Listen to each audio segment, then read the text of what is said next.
Ang kwentong ito ay mula sa isa nating kabaryo. Noong kabataan ko, kabaryo, ay kada bakasyon ako sinasama ng aking lola sa Leyte upang magbakasyon. Tandang-tanda ko pa, kada buwan ng Mayo. Excited ako dahil magbabakasyon na naman kami. Siguro nasa edad 7 o 8 ko noong mag-umpisa akong isinasama ng aking lola Lorna. Isa rin sa ikinatuwa ko ay ang makakita ng mga barko. Ewan ko ba, kabaryo, talagang natutuwa ko kapag nakakita ng barko. Sa ilang taon namin ng pabalik-balik doon, ay nagkaroon ako ng isang karanasan na kahit kailan ay hindi ko malilimutan. Tawagin niyo na lang ako sa pangalang TJ. Sa ngayon, kabaryo, ay nagtatrabaho ako dito sa South Korea. 3 taon na rin ako dito. Parang bago sa pandinig ko ang mga kwentong Tagalog dahil wala ka naman ibang maririnig dito kundi puro ibang lengguwahe. Nakakatuwa lang na sa isang dayuhang lugar ay makakarinig ka ng kwentong Tagalog. Minsan lang kasi akong gumala dito dahil tiyak ubos ang sahod mo sa temptasyon ng mga bilihin dito. Sa 3 taon ko ay nabibilang lang ang mga sandaling gumagala ko at hindi ko talaga maiwasang makapambili. Napakaganda ng Seoul, kabaryo, at malaya ang mga Pinoy dito na makagala. Minsan isang gabi, matapos naming gumala kasama ang iilang katrabaho, ay niyaya kami ng isa na mag-inuman sa inuupahan na kaibigan niya na isa ring Pinoy. Ilang buwan pa daw kasi ito sa Korea, kaya sabik na din makakita ng kapwa Pinoy. At doon ko nalaman ang channel ninyo, kabaryo. Habang nagiinuman kami, ay nakikinig kami ng horror story mula sa channel ninyo. Siyempre hindi maiwasan na medyo nagtatawanan kami dahil parang hindi naman totoo ang mga pangyayari. Pati ako, kabaryo, ay nakikitawan na rin pero hindi alam ng mga kasama ko na ang mga sinasabing nilalang ng dilim sa mga kwento ninyo ay totoo. Wala pa yatang kaibigan ko ang solidong naniniwala sa aking karanasan noong bata pa ako, kabaryo. Kaya naman sumubok ako na ibahagi sa inyo ang aking kwento. Nangyari ang karanasan kong ito taong 1998. Tanda ko pa na buwan ito ng Mayo. Edad 12 anyos ako nito. Ako ay tubong Agusan del Norte. Matapos maihanda ang mga gamit ay sumakay na kami ng bus ni Lola papuntang Surigao. Nandun kasi ang pier ng barko. Tandang-tanda ko pa na ang barko na palagi naming sinasakyan papuntang Leyte, ang Maharlika 2. Sa kasamaang palad ay lumubog na po ang barkong ito at hindi ko lang matandaan kung anong taon. Nakakalungkot rin na ang pinakaunang barko na aking nasakyan ay nasa ilalim na ng dagat. Dumating kami sa pier ng Surigao bandang hapon at ang biyahe ng barko ay 12:00 pa daw ng hating gabi. Kaya naman mahabang oras din kaming nanatili sa terminal.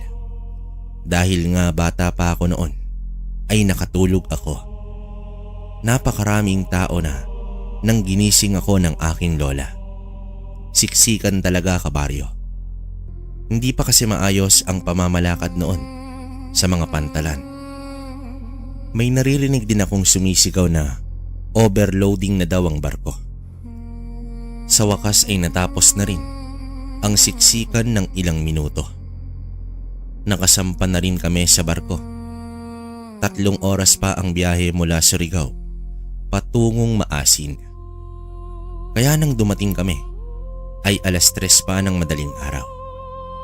Pagbaba namin ng barko ay dumiretso na kami sa may kapihan. Habang gatas naman ang ininom ko. Sumakay naman kami ng jeep pero matagal din maghintay bago ito tuluyang umandar. Mataas na ang araw kabaryo nang makarating kami sa lugar. May mga maliliit na burol pa kaming nilakad bago tuluyang marating ang bahay ng nanay ng lola ko.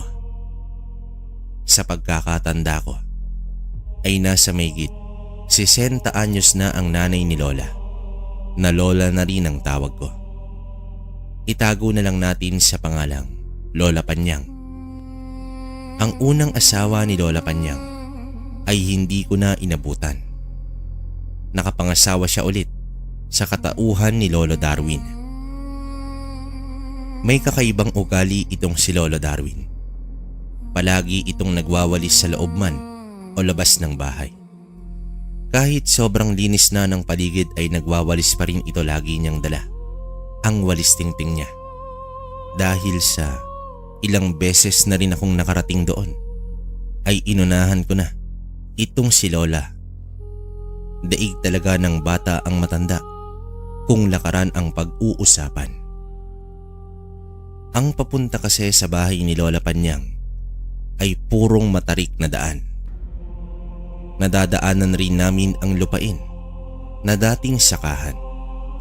Iyong katulad sa hagdang-hagdang palayan. Wala na kasing nagsasaka kaya puro damo na rin ang may kita mo. Pero nakakamangha pa rin ang hugis ng lupa na parang malalaking baitang ng hagdan. Nasa gilid naman noon ang daanan ng tao. Habang naglalakad ako ay naalala ko ang mga nakalipas na bakasyon. Excited na rin ako na makita ang mga naging kaibigan ko sa lugar.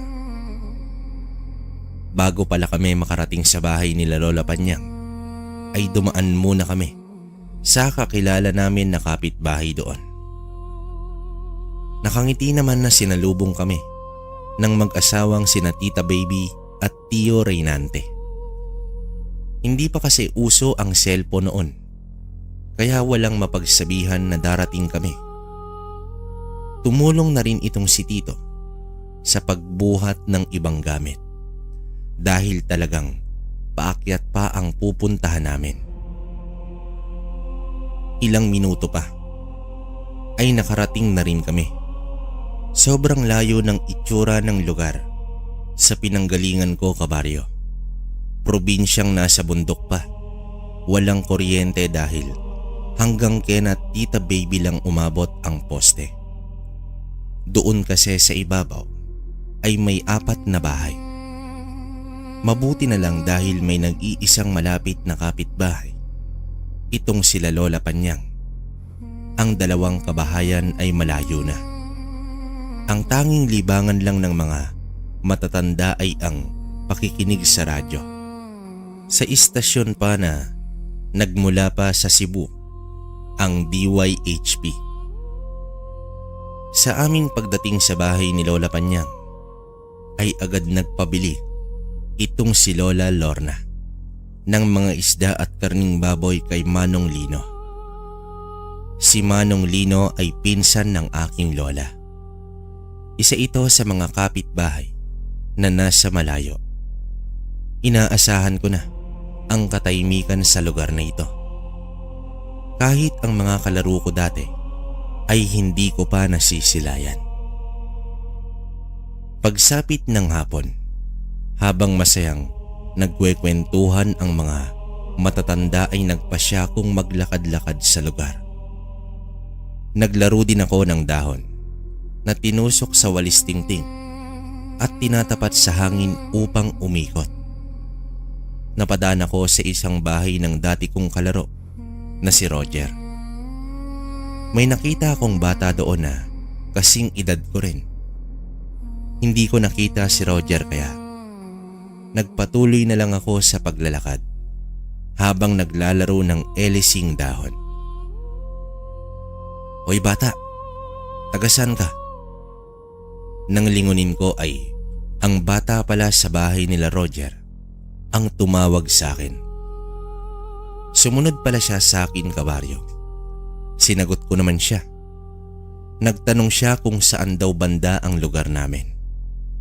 Sinabi ko naman na nasa malayo at kailangan pa sumakay ng barko. Siya din daw ay sumasakay ng barko papunta rito kasama ang mama niya. Taga Palawan pala ang bata na nagpakilala bilang si Nathan. Pinsan daw siya ni Roger. Habang si Roger naman ay nandoon sa Palawan. Siyempre dahil parehong bata ay madali kaming nagkapalagayan ng loob.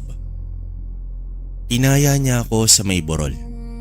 Noong una ay natatakot ako dahil napakalalim ng bangin sa gilid nito. May payag sa tuktok ng burol. Ang payag ay katumbas ng kubo sa Tagalog. Simpleng mahabang upuan na gawa sa kawayan at mipa naman ang bubong. Sa ilang beses na akong nakabakasyon sa lugar na iyon, ang unang beses na nakapunta ko sa burol na iyon, napakaganda ng tanawin, kabaryo. Kita ang lahat ng halos kabuuan ng Guadalupe.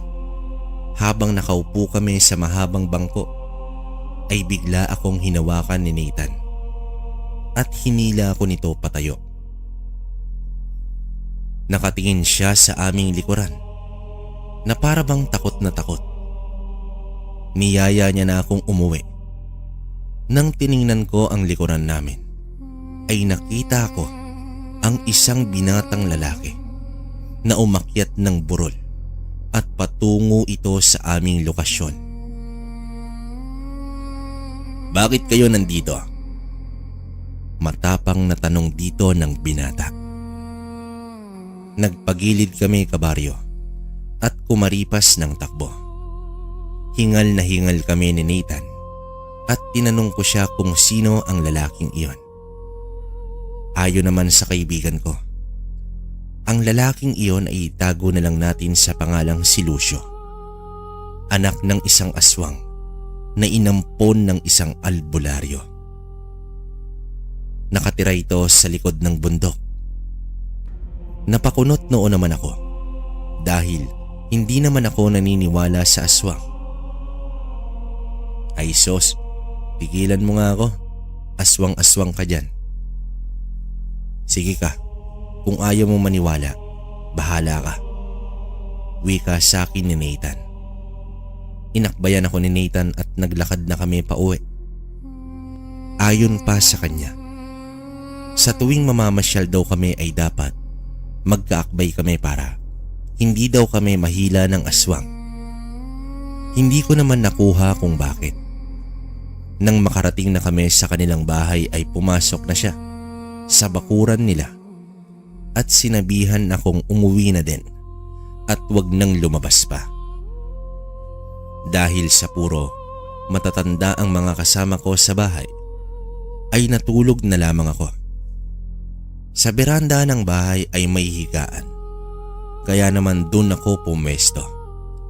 Halos takip silim na nang magising ako, habang sila lola naman ay nasa kusina pa rin at maingay ang mga kwentuhan. Malaki ang kusina sa bahay at doon malimit kami tumatambay, lalo na kapag gabi. Bumangon ako pero nakaupo pa rin sa higaan nang bigla kong nakita si Lucio na dumaan sa tapat ng bahay. Tumitig siya sa akin at dahil doon ay nakadama ako ng takot. Hindi man ako naniniwala na aswang, pero natatakot naman ako dito. Agad nga akong tumayo at tumakbo patungo ng kusina. Tinanong ako ng lola kung bakit ako tumatakbo. Dahil sa hindi ko naman alam ang sasabihin, kaya nagrason na lang ako na naiihi na ako. Magkatabi kami ni Lola Lorna na natulog sa isang silid.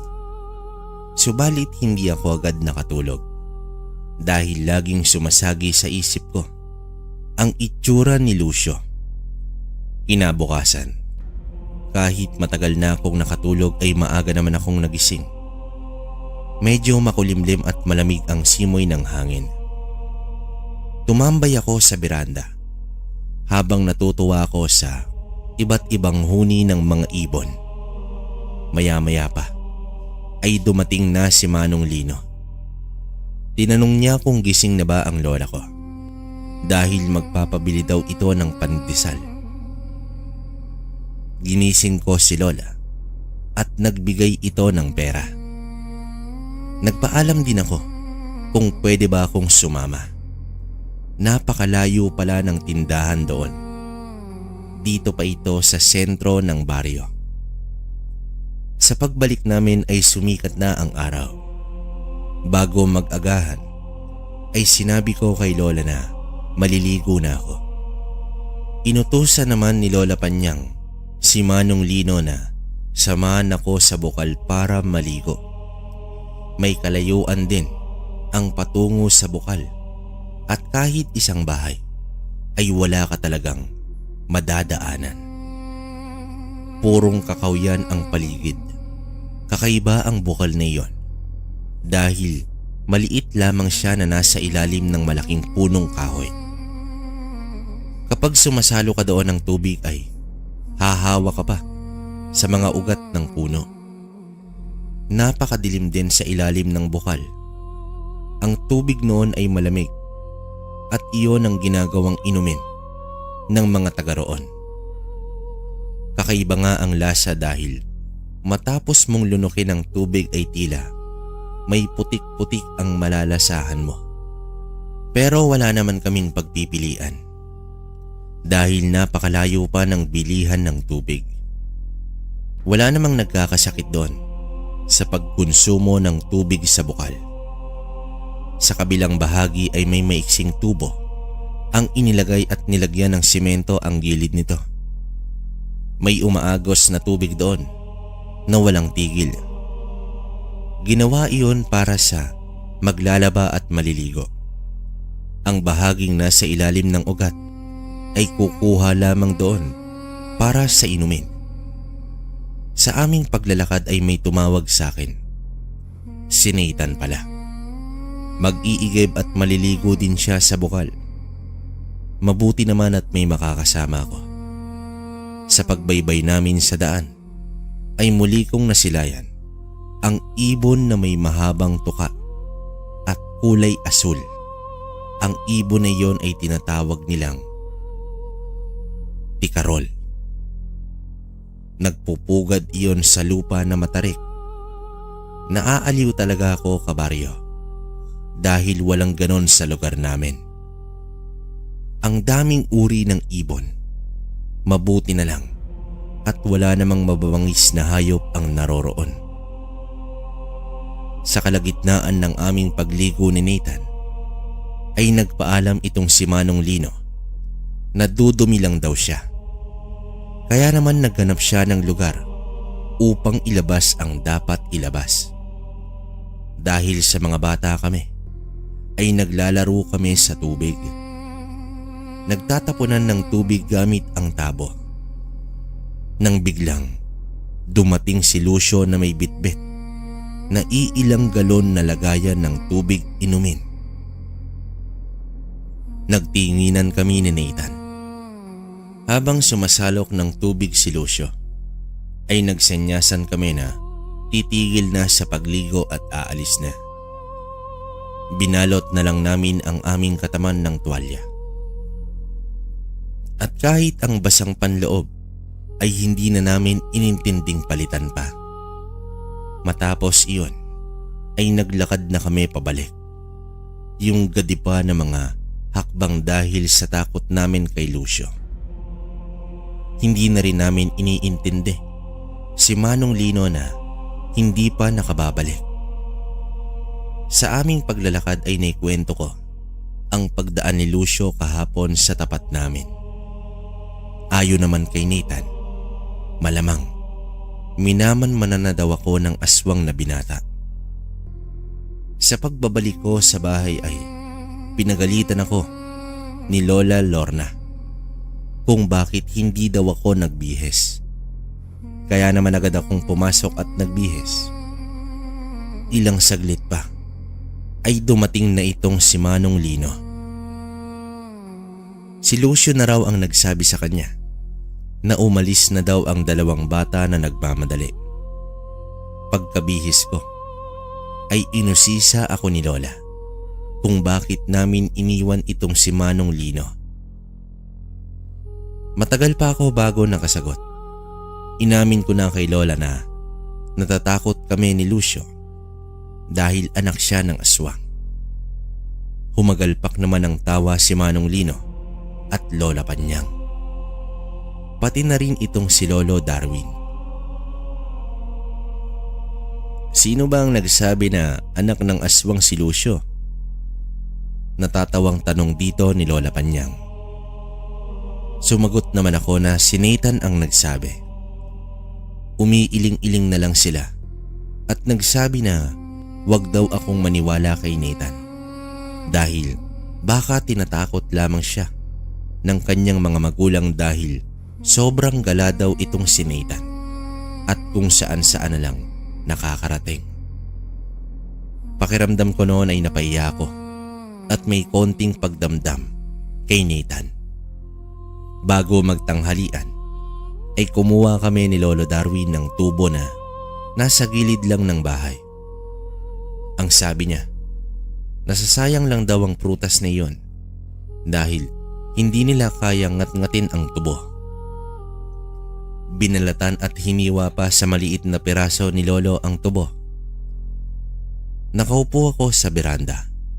Mag-isa ko habang kumakain ng tubo. Nang may sumitsit, nagpalinga-linga ako hanggang sa nakita ko itong si Nathan na nagkukubli sa halamanan. Tiningnan ko lang siya at hindi pinansin. Maya-maya pa ay lumapit siya sa akin at nanghingi ito ng tubo. Hindi ko na lang tinuloy ang inis ko dahil wala na akong ibang kaibigan pa sa lugar. Habang kumakain kami, na magkatabi ay binuksan ni Nathan ang usapin tungkol kay Lucio. Nanindigan naman ako na pawang kasinungalingan ang pinagsasabi niya.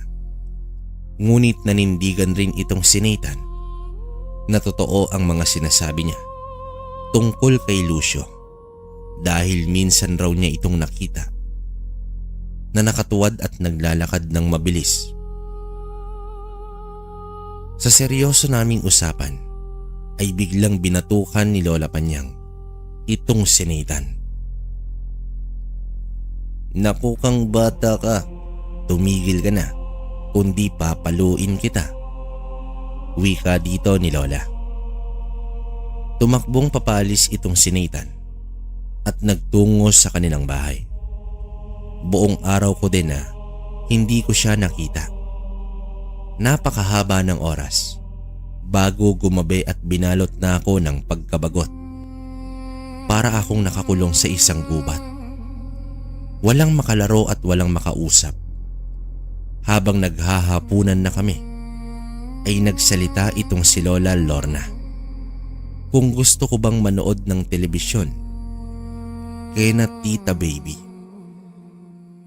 Animoy, nagliwanag ang paligid ko.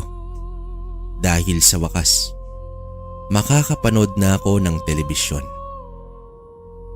Naglakad kami ni Lola bitbit ang sulo na gawa sa dahon ng nyog. Bago ito naubos ay malapit na kami sa bahay ni na Tita Baby. Maliwanag na doon dahil sa ilaw ng bumbilya. Sa wakas kabaryo, animoy isang taon akong hindi nakapanood ng telebisyon. Kahit papaano ay nawala na ang pagkabagot ko. Pero ang usapan namin ni Lola ay hanggang 10:00 lang ng gabi at uuwi na kami. Nakiusap naman ako na kung pwede ay 11:00 na lang. May pagka-konsentidor din kasi itong si Lola. Kaya naman pumayag na lang ito. Nagpahayag naman si Tito Reynante na pagbigyan na lang daw ako dahil minsan lang naman at ihahatid niya kami pauwi. Sa ikatlong araw namin sa lugar kabaryo ay may hindi inaasahang pangyayari. May natagpo ang bangkay ng isang babae sa gilid ng kalsada. Nakatanaw lamang kami ni Nathan mula sa itaas. Halos galanggam na ang mga tao na nasa kalsada. Ganoon kalayo ang pagitan. Mahigpit naman kaming binilinan nila Lola na huwag kaming bumaba at huwag tingnan ang bangkay. Hindi na rin bumaba sina Lolo Darwin maging si Lola Panyang dahil pahirapan lang ito para sa kanila ang baybayin ng matarik na bukid. Habang nasa itaas kami nakatanaw ay napansin ko sa ibang bahagi na nakatanaw din itong si Lucio sa pinagkukumpula ng mga tao. Kinalabit ko naman si Nathan at sumenyas ako na aalis na kami sa lugar. Sa aming pag-alis ay niyaya ko si Nathan na manguha ng sampalok. Hindi naman ito gaano kalayo sa aming bahay. Dahil mula sa bahay ay natatanaw ko ang napakalaking puno ng sampalok. Malapit din naman ito sa bahay ni Manong Lino kaya sumama na ako sa aking kaibigan. Hindi naman ako sanay umakyat sa puno kaya si Nathan na lang ang umakyat. Tagapulot na lang ako ng mga inihuhulog niyang sampalok. Malalakas ang boses namin habang nagkakatuwaan sa pangunguha ng mga bunga ng sampalok. Hanggang sa may nasipat ako sa isang puno ng kakao.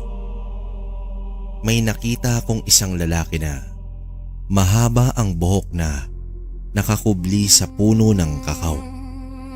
Ang pinagtataka ko ay kalahati lang ng katawan ang nakita ko samantalang napakaliit naman ang katawan ng kakao.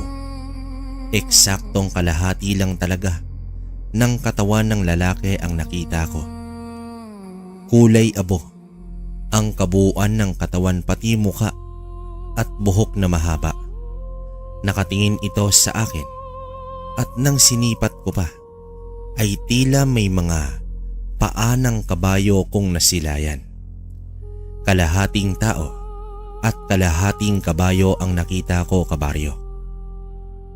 Nang napagtanto ko ito, tsaka lamang ako binalot ng labis na takot. Hindi ko malaman kung tatakbo ba ako o aabisuhan ko si Nathan. Ayaw ko din naman iwan ng kaibigan habang si Nathan ay panay kwento pa sa itaas ng puno habang ako ay tila naninigas na sa takot. Nanatiling nakatitig lang sa akin ang nilalang na iyon. Base sa nalaman ko ngayon na matanda na ako ay isa daw itong uri ng engkanto na kung tawagin ay Taiho. Pinagdasal ng isip ko na sana mawala na ang nilalang na iyon. Marahan akong tumingala kay Nathan at inaya ko na siyang umuwi. Dinahilan ko naman na sumakit na ang aking tiyan at kailangan kong gumamit ng banyo. Ito naman si Nathan ay nagbiro pa na sa damuhan na lang daw ako dumumi. Sa pagbalik ko ng tingin sa puno ng kakao ay wala na doon ang nilalang na iyon.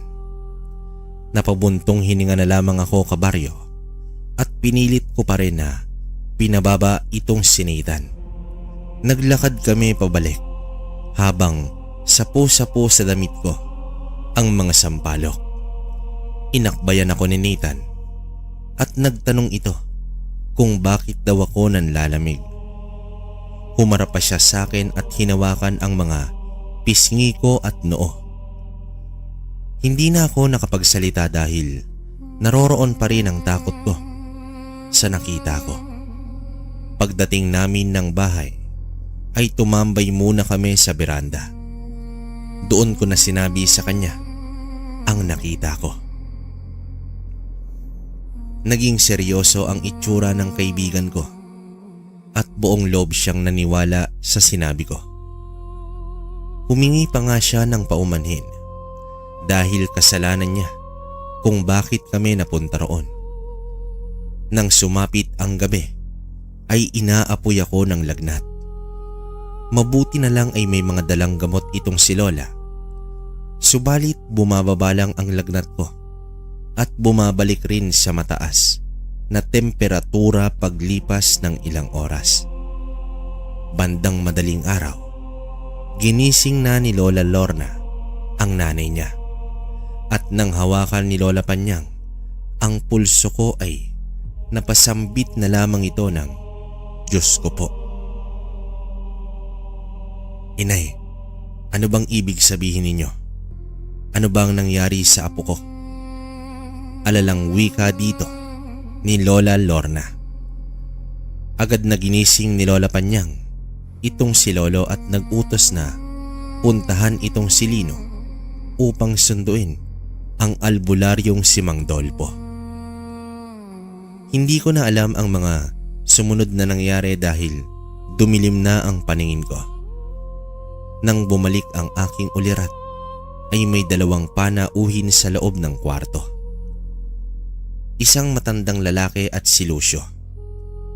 Ngumiti naman si Lucio nang mapatingin ako sa kanya. Agad ko namang binawi ang aking tingin. Nakadama ako ng takot. Bakit may aswang na nakapasok sa kwarto? Sa pag-uusap ng aking lola at ng matanda ay narinig ko na nausog daw ako ng isang engkanto at wala naman daw itong balak na gambalain ako. Naging maayos na rin ang pakiramdam ko sa mga oras niyon, maliban na lamang kay Lucio. Lucio, bantayan mo muna ang bata. Kakausapin ko lang si Lorna sa labas. Wika dito ng matanda. Opo, itay. Ako nang bahala sa bata. Tugon naman dito ng binatang aswang. Habang ako ay nakatagilid sa paghiga, ay ramdam ko ang pag-upo ni Lucio sa kama. Hanggang sa hinahaplos niya na ang ulo ko, sabay sabi na magpahinga na raw ako. Sa sandaling iyon ay nais kong bumalikwas at kumaripas ng takbo. Tila naramdaman ni Lucio na kinakabahan ako. Huwag kang mag-alala, TJ. Hindi ako kumakain ng bata. Bulong nito sa akin. Para bang may kuryenteng dumaloy sa aking katawan at binalot ng matinding takot.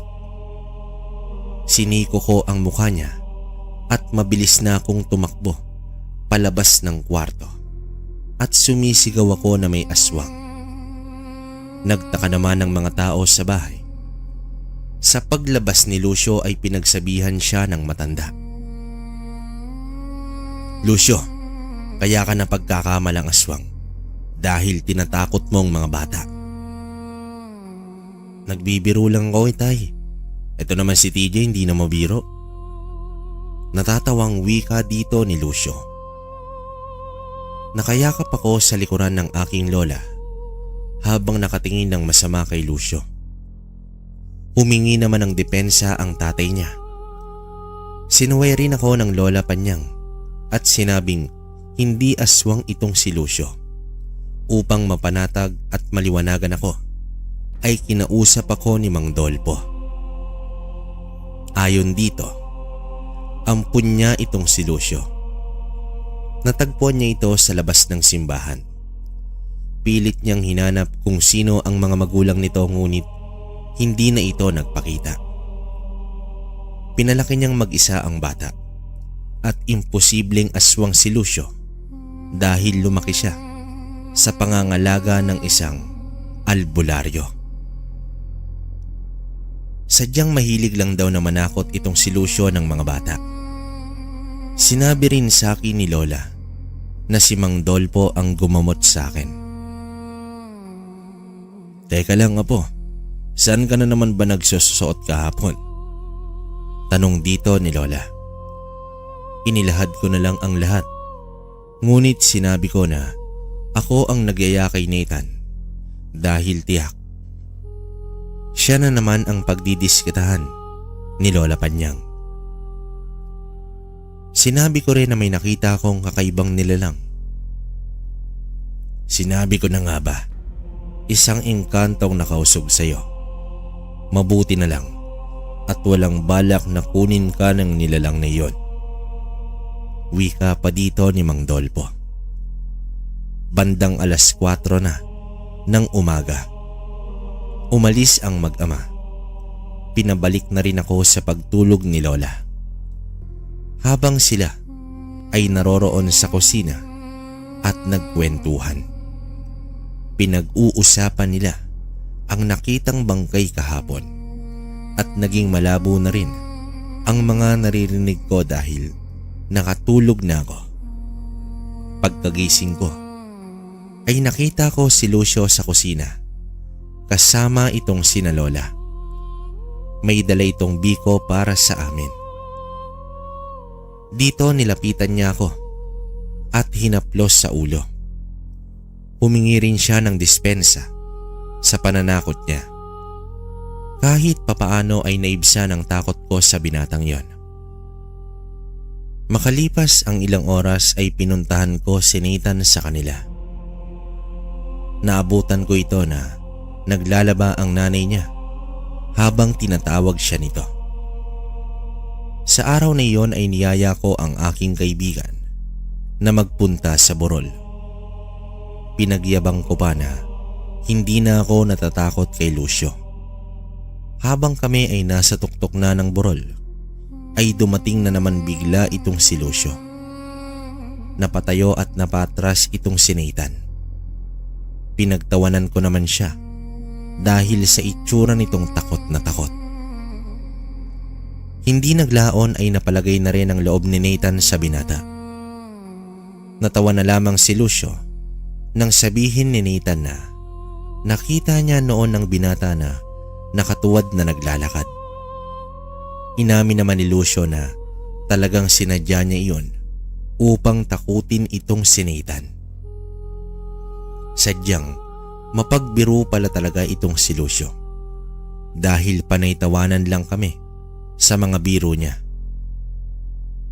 Pagsapit ng tanghali, pinauwi niya na kami upang makapananghalian.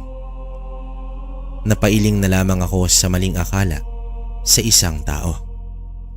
Pagkatapos ng tanghalian ay tumambay na naman ako sa beranda habang sarap buhay na nakatihaya. Subalit narinig ko ang usapan nila tungkol pa rin sa bangkay na babae. Ayon sa aking narinig, walang makakakilala sa naturang babae. Kahit ang mga tao doon sa ibaba ay hindi rin ito makilala. Biktima raw ito ng salvage ayon sa mga kapulisan, pero base daw sa itsura ng biktima. Ayon naman kay Lola Lorna ay hindi gawain ng tao ang nangyari sa babae.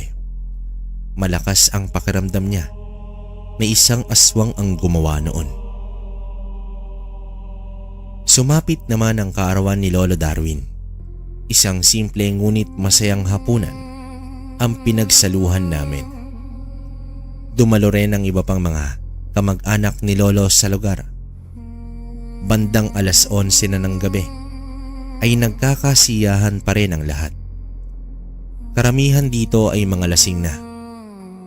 Natigil na rin ang paglalaro namin ni Nathan dahil pinauwi na siya ng kanyang nanay. Makalipas ang ilang saglit ay nilapitan ako ni Lucio. Napansin niya raw na wala na akong kalaro, kaya naman kami na lamang daw ang maglalaro. Natawa na lang ako dahil nilaro niya ang laroang kotse na animoy batang paslit. Matangkad at patpatin si Lucio pero nasa edad 21 na. Ilang saglit pa ay tumabi ito sa akin at umakbay. Binulungan niya ako na pupunta daw kami sa burol. Umayaw naman ako dahil gabi na.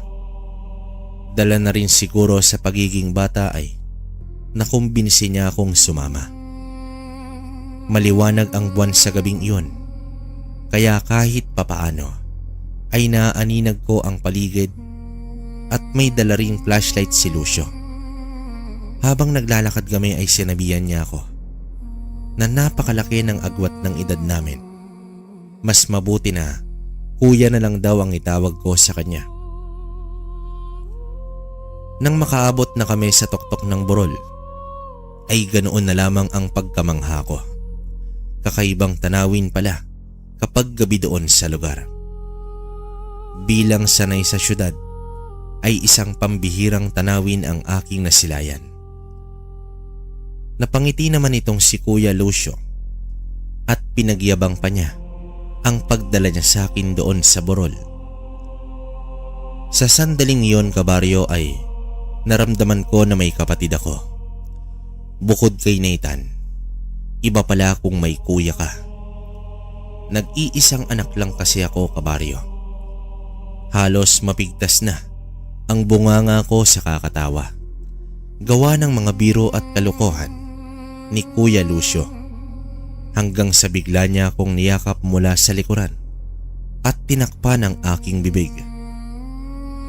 Marahan niyang itinuro ang ibabang bahagi kung nasaan naroroon ang kalsada.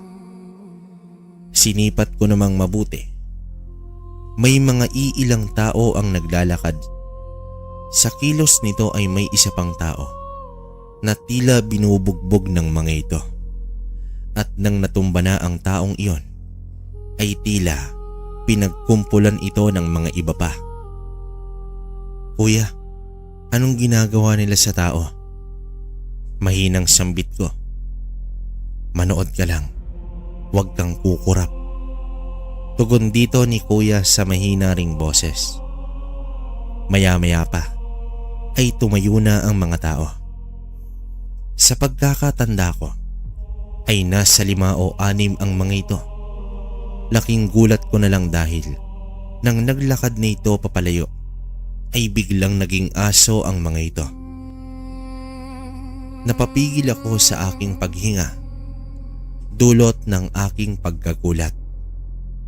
Sa pagkawala ng mga asong iyon, ay humarap sa akin si Kuya at sinabihan ako na huwag matakot dahil iuuwi niya na ako. Pilit naman akong nagtanong kay Kuya pero tanging mahigpit lang ang pagkakaakbay niya sa akin at hindi na ito sumasagot. Nang makarating na kami sa bahay, ay sinabi niyang huwag ko raw ipagsabi ang nakita ko. Bago siya umalis, ay hinaplos niya naman ang aking ulo, ngunit ng sandaling iyon ay tila ba may dinasal siya na nagpapagaan sa aking pakiramdam at nakadama na ako ng pagkaantok.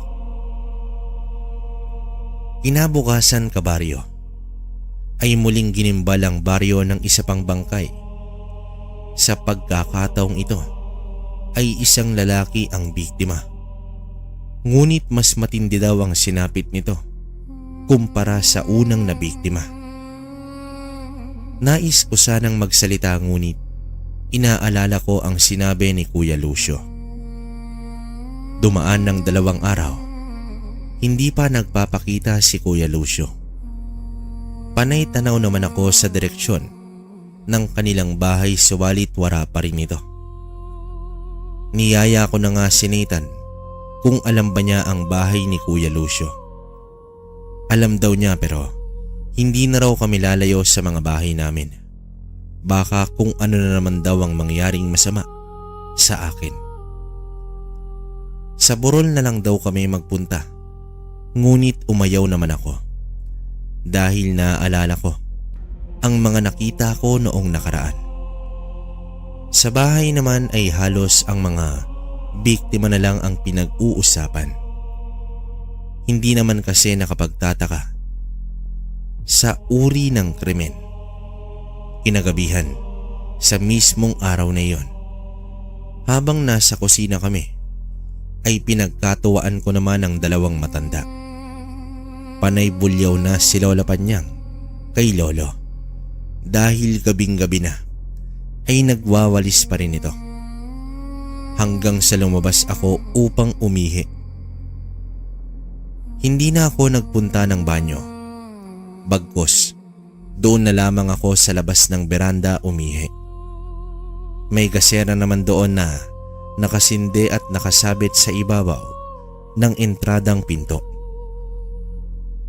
Napapangisi pa rin ako dahil sa sagutan ng dalawang matanda.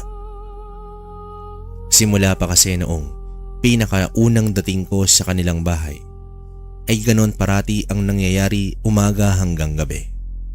Panay pagtatalo dahil sa isyu ng palagiang pagwawalis ni Lolo. At nang may ayos ko na, ang aking shorts ay may naaninag akong aso. Binugaw ko pa ito at pumasok na ako. Pero bago ko tuluyang makapasok ay lumingon pa ako. Laking gulat ko na lang dahil hindi umalis ang aso. Bagkus, mas lumapit pa ito at doon ko nasilayan ang kakaibang laki ng aso.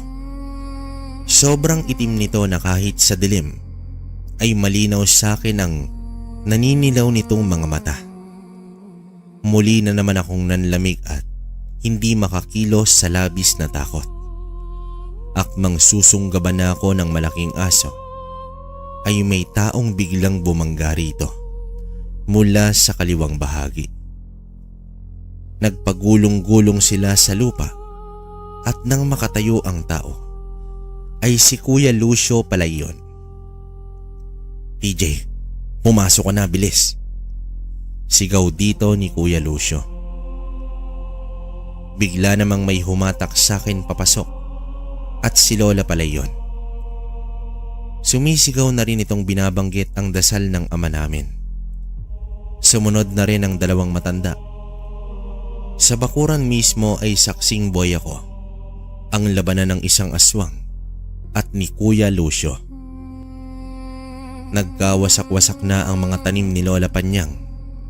Ilang sandali pa ay nagising na rin si Nanitan.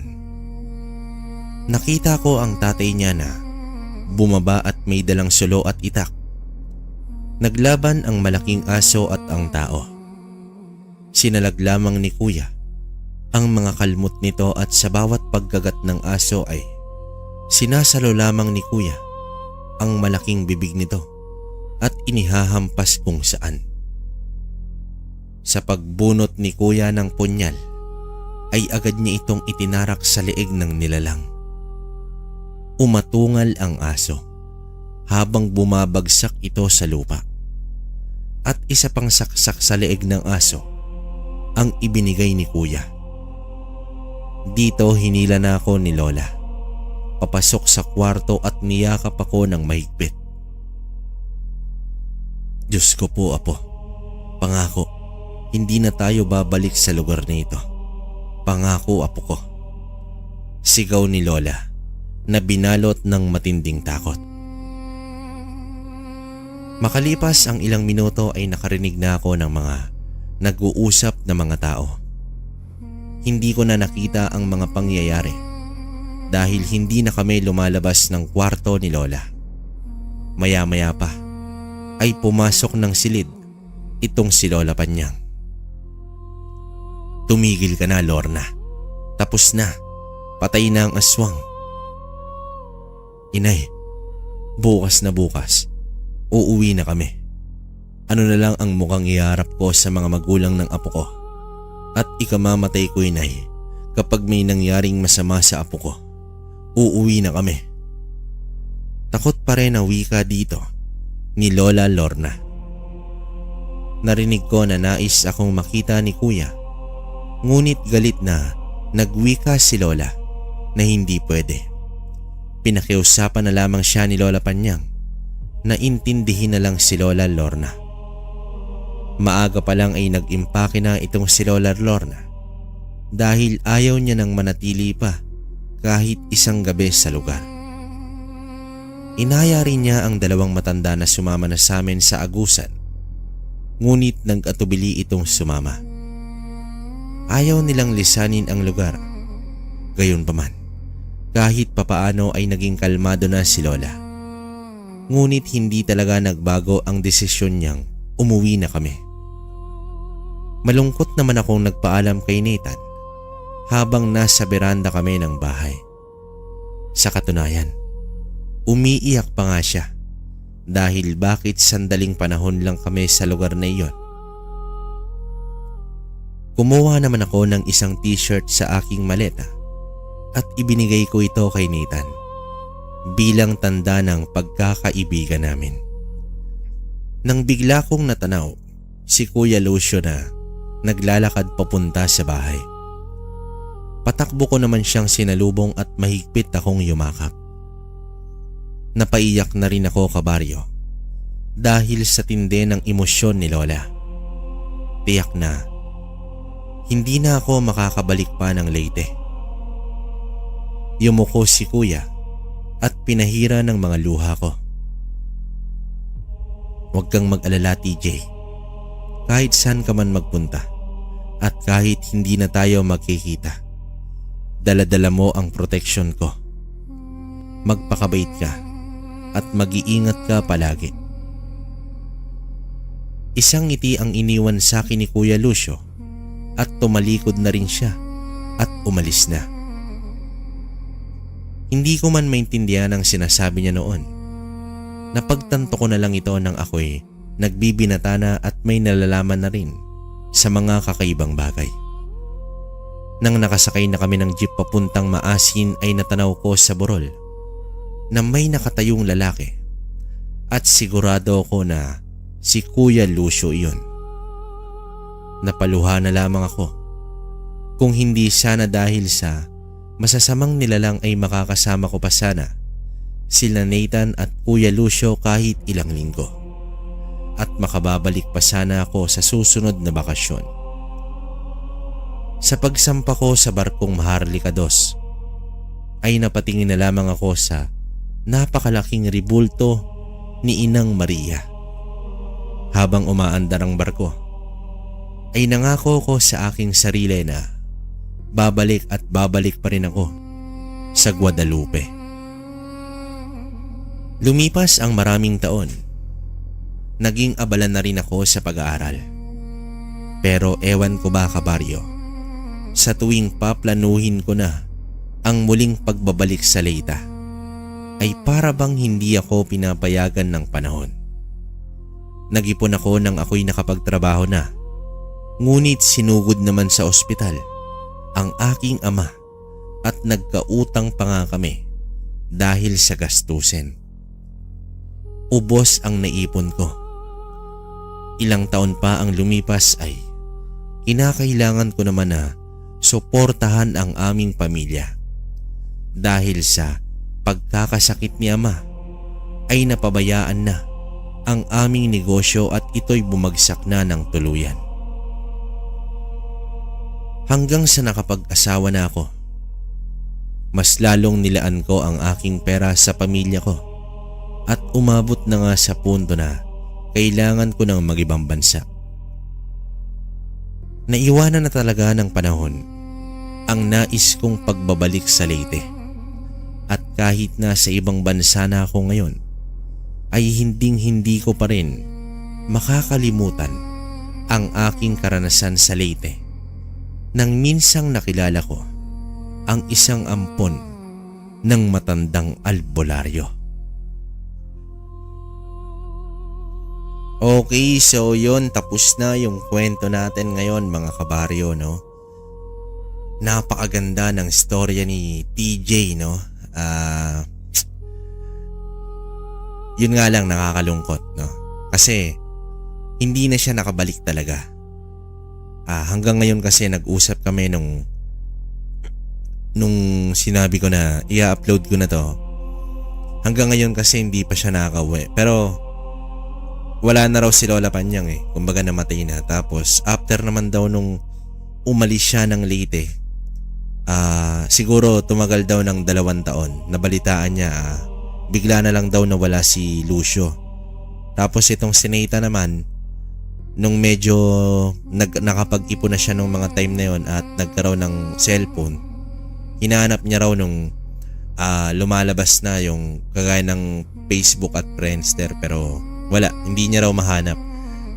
Hindi umalis na rin daw yung pamilya ni Nathan doon sa Leyte, no? Kasi nga after daw nung nangyari, talagang ang natira na lang si Lolo Darwin sa kasi yung albularyo si Mang Dolpo. Hindi niya lang alam bakit hindi nakalaban tong si Mang Dolpo. Tapos yun nga, sabi niya, base sa mga naririnig niyang kwento sa kwentong baryo natin, talagang nabibilib siya, kaya gusto niya raw talagang sumulat kasi yung karanasan niya halos parehas din. Yun nga lang, hindi siya yung mismong lumaban dun sa aswang, pero kitang kita niya raw kung paano raw natin basahin yung ibang kwento. Ganun na ganun daw, hindi niya lang ma-express talaga yung pinaka-itsura nung aswang na yun. Tapos grabe daw dun. Ngayon daw kasi medyo okay na yung lugar na yun, pero nasa burol pa rin. Hindi pa rin ganun ka-moderno daw doon kasi may time na walang kuryente, may time na meron, tapos yung signal nga pawala-wala. So hindi na rin nila nakokontak kasi parang etong si Lola Panyang kasi, sabi ni TJ, lola, nanay ng lola niya, so apo na siya sa tuhod. Si Lola Lorna, yun yung buhay pa hanggang ngayon, kasama ng yun nga nanay niya saka airpat niya kasi nasa ibang bansa tong si TJ ngayon. Pero ngayon daw okay naman daw, medyo bumubuti na yung lagay nung tatay niya. Tapos yun nga, siguro sabi niya 5 years na lang for good na raw siya. Yun, isa raw tong channel natin sa mga kumbaga nagiging libangan niya pag nagtatrabaho siya. So yun mga kabaryo, gusto ni TJ na makita yung komento nyo sa kwento niya. Sana raw may mabasa siyang, alam niya na, medyo pampaganda ng mood, no? Yun, so yun.